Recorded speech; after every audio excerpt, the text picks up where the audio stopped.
Afghanistan da pokhai dana lehoba mine sing lokthokpa hokre Scotland da headquarter oiba Halo Trust na irai numitta lan namang takhalaba Afghanistan da pokhai dana lehoba mine sing lokthokpa gi thabak amuk hanna hokre pokhai hokdaba mine sing lokthoknaba Afghanistan da thabak toriba tongan ba the mining organization singi manungda Halo Trust su amane laibak asigi pak chauraba mafam kaya da bomb sing amasung land mine sing Pumsai Chiraga Lavadagi, Yamatoina Misam Singda, Missi Minato in Halo Trust na Afghanistan, the Masiki Tabak Amuhana Hobada, Taliban Ayaba Pikre Haina, Taliban Gipawili Kun Singna, PTI the Pondoke Makoina Hai, Irai Numitagi, Halo Trustki employee, Lisingama Henbana, Afghanistan gi province Mangada, Makogi Tabak Amuhana Hokre, BBC gi report Amagi Matungina, Halo Trust na Masigi local Afghan employee, Lisingama Chamri, Laivaka Sigi. Province mangada deploy tawre makoina pokhai khidraba motor cell sing grenade sing amasung improvised explosive device dispose tawbugi thabak pangthokani US na sawatpa Ashraf Ghani government Taliban inthukibagi makha tarakpada sahi digate kaya Afghanistan da thabak tawduna lakhiba organization asina masigi foreign staff pumnamak mamangi thada laibak asidagi lokthokhe Afghanistan da misi mina thokpa hengar handabada mateng pangnaba organization asina Masigi thabak amughana hanjilakani haina asa tawi haina matamdu da organization asina phongdokpa laikhe charity asige wangangloi Paul McKenna phongdokpa wafam paladuna report aduna hai chahi kaya emergency leringai manungda Taliban control tawba mafam singda hanana thabak tawkhibana organization asigi Taliban gi ayaba phanglei McKenna hai Afghan mayam ama mafam amadage amada chathok chasin tawba maramna tha asigi oina makhoi gi thabak ase maru oina athuba ama oide Halo Trust na haiki masing yamlaba miyam makhoi gi yum singda hannaba honarakpadagi khudong thiba thokpugi chang wangkhalakadaba leibadagi organization asigi thabak thoram sing yamna chawna maru oiba ama oiri haina report aduna phongdokhe nupi singi hakkidamak Kabul da khongjang changsinkhre nongsup lomge Petronas makhada phanglamba nupi singi haksing ngaktuna thamnaba amasung government samlakpada nupi sing yahonanaba Afghanistan gi anuba Taliban leadership ta Taksinduna protester kayana Kabul da laiba Presidential Palace ki mapanda khongjang changsinkhre irai numita gate amada nupi tarani thoiromna a heroic cabinet with the presence of women haina thaba se sing paiduna khongjang changsinkhe protester sing aduna human rights lehelu haiba slogan sing lauki amasung mamangi phibamda hanjinba makhoi pamde haina phongdokhe Afghan gi nupi sing laibak asigi tungi damak education gi social amasung political contribution gi damak Mapung phaba hak sing pigedabani amasung free speech yauna general freedom phangangadabani haina protester singna thadokhiba serol amada demand su tawkhe aikhoi gi khwaidagi maru oiba partner de China ne funding su China dage pirakane Taliban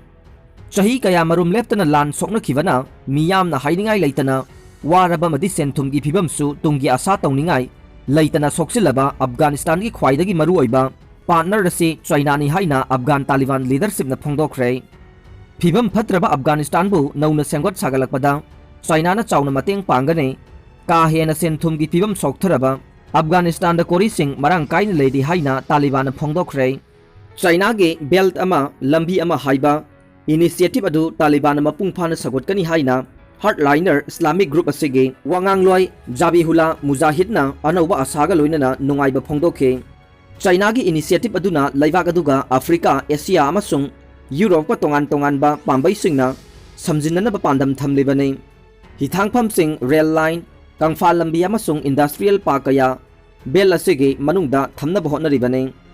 China na Afghanistan da anauba investment sathanaba madi matam sangna lan sokna khibana laikha tahalaba laibak adubu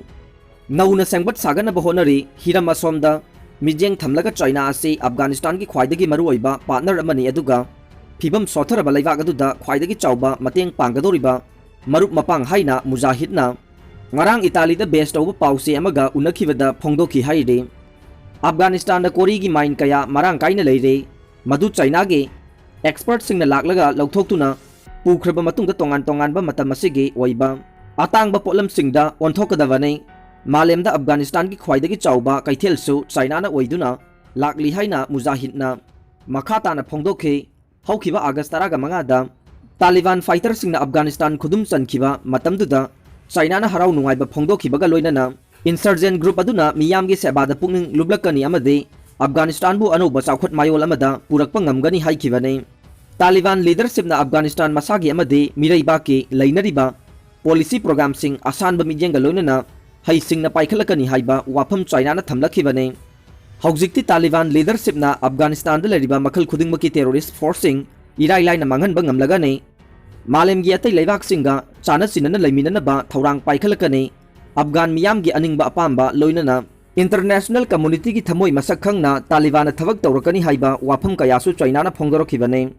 Afghanistan के मनिंग मखा तमजबगे मतौ अदु China ना इकाई खुमनै लैबाक अदुगे sovereignty Beijing ना करिगुंबा मवोंग अमतदा खुद थिंगजेल्लोय अदुगा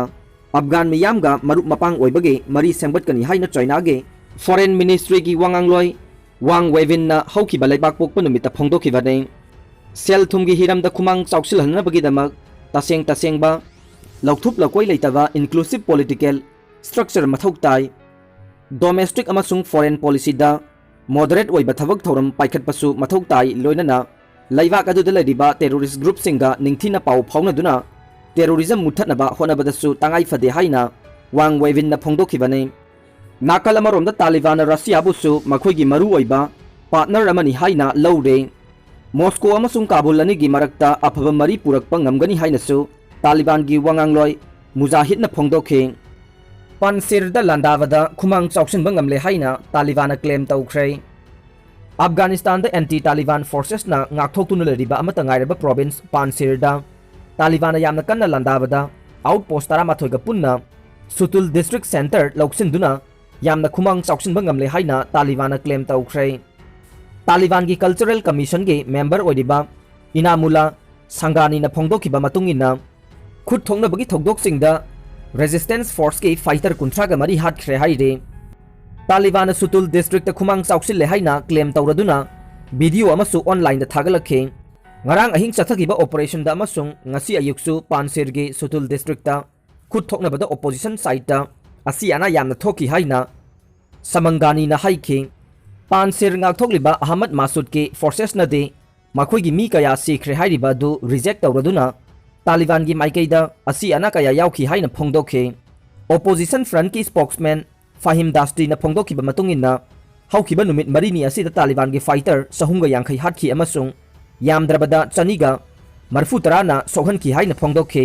मसिगी figure असी तालिबान अमुक reject तौरे ngarang ahing तालिबान जाबल सिराज चिंगसांग लालगा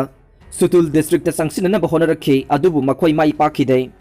लान सोंगनखिबा मफमदा मखोइगी हक्चांग कया तादुना लैखि मखोइना हक्चांग निफुदमक पुरगा सटखि हाइना दास्ती न हाइखि तालिबान अमसुंग रेजिस्टेंस फोर्स के मरक्ता यामना कन्ना खुद थोंगनरिबा से वारी सानरगा यानबा पुरकनबा होनबदा फेल ओइखरबा मतुंगदने ngarang पानसिरगे चंगफम ओइदिबा गुल बहार दा तालिबान अमसुंग रेजिस्टेंस फोर्स की मरक्ता खुद थोंगनरखे मदुदा नाकल अनिमंगना अचौ अचौबा खुलाई फाउबा सिजिनखि हाइना आरियाना न्यूज़ ना रिपोर्ट तौखे अरोइबदा ताबिरिबा पुमनमकपु थागतजरी।